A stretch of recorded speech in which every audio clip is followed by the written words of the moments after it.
మనశంకర వరప్రసాద్ గారు ఇప్పుడు రికార్డులకు మళ్ళీ కేరాఫ్గా మారిపోయారు. వింటేజ్ వైపును తీసుకురావడమే కాదు, తన వింటేజ్ జోరును కూడా నయాతరానికి తెలిసేలా చేస్తున్నారు. ఈ క్రమంలోనే ఏకంగా పుష్ప రికార్డును బద్దలు కొట్టేశారు మనశంకర వరప్రసాద్ గారు.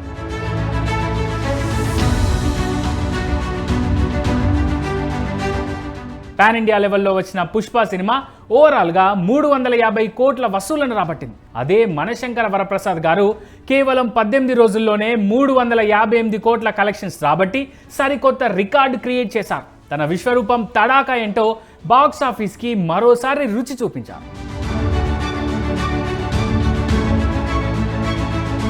మనశంకర వరప్రసాద్ గారు సినిమా తర్వాత ఫుల్ జోష్ మీదున్న మెగాస్టార్ రీసెంట్గా కొంతమంది సీనియర్ ఫిలిం జర్నలిస్టులతో ముచ్చటించారు.